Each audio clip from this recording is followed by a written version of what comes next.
The next topic is types of service.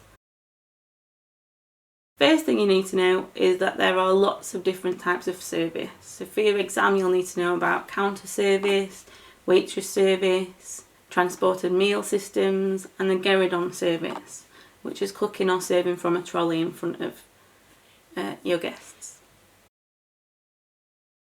Sometimes there are more than one type of service available in one establishment. So they'll have a central production area, and then they'll send food and drinks out to the different serving areas, and there will be different types of service. So you're not just getting the one type of service all the time in the one establishment.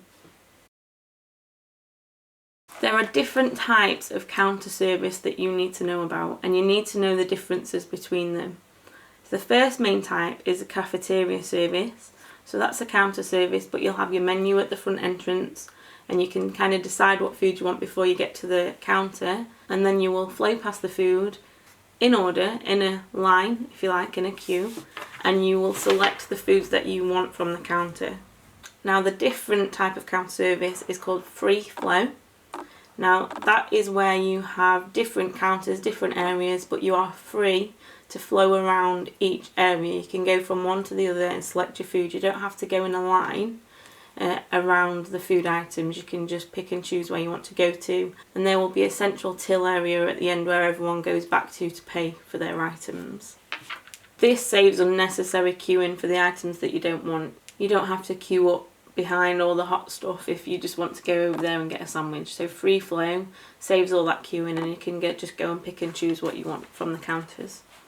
Multi-point counter service is pretty similar to the free flow, apart from you don't just all go back to one till point at the end. Each counter area, each service area has their own till point, so you don't all have to go back and queue up to pay for your items.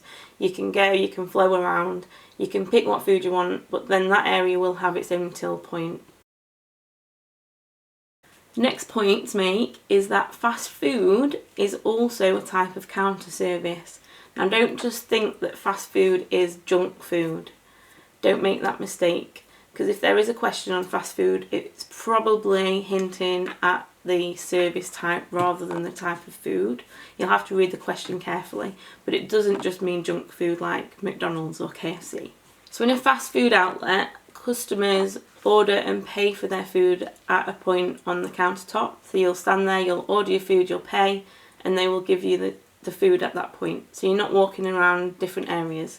You're just there, you ask for your food, you get it fast. The menu at the fast food places is usually up above the counters. You'll see images and text, and the menu's up there. So while you stood there, you can decide what you're having, and there's no delay then, you can just order the food. Fast food outlets are pretty expensive, especially to set up. They need lots of expensive equipment. So that's why they need the fast turnover of customers in and out. Get all the food out as quick as you can and make as much money as you can to make back the initial outlay for all the equipment. If they don't have that fast turnover as customers, then the business just won't survive. They need to get that money in to make up the initial outlay.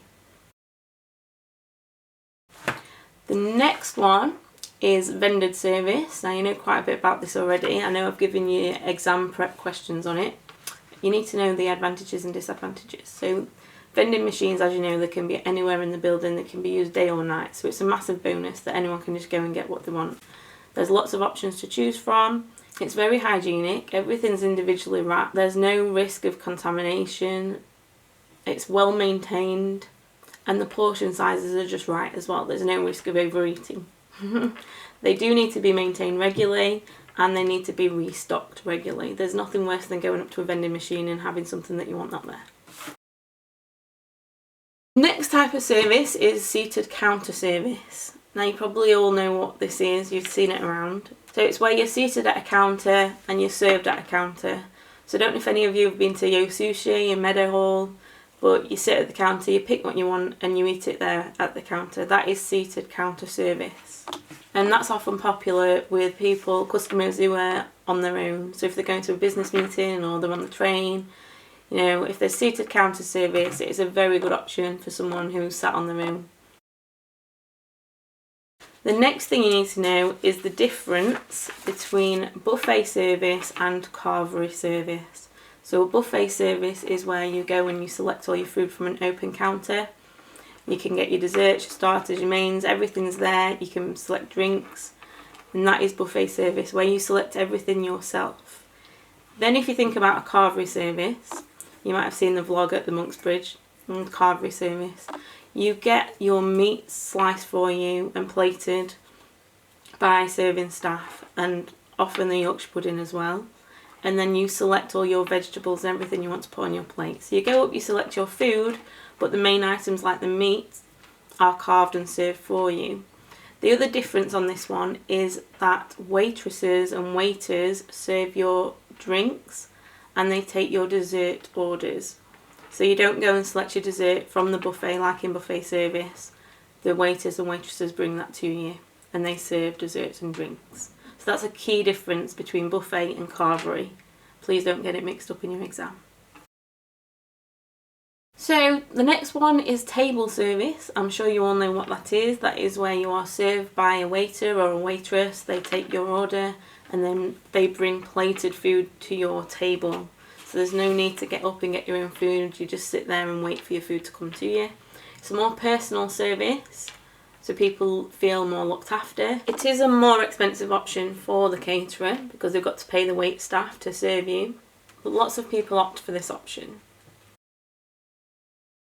The next point is about transported meal systems. Now we've learnt about in-flight meals, but it's not necessarily just on airplanes. It can be trains and buses, some form of transport that's providing a food and drink service. You do need to know specifically though the system for in-flight meals and catering. So the airline will choose a select menu, so a very small menu. You know, on a plane you don't get that much choice. So they will select a menu and that food is prepared off-site. So it's prepared somewhere else in a big kitchen.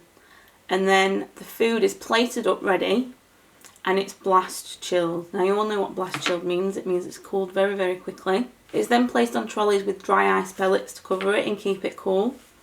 So you've got your food plated, covered, blast chilled on a trolley with dry ice pellets on top to keep it fresh.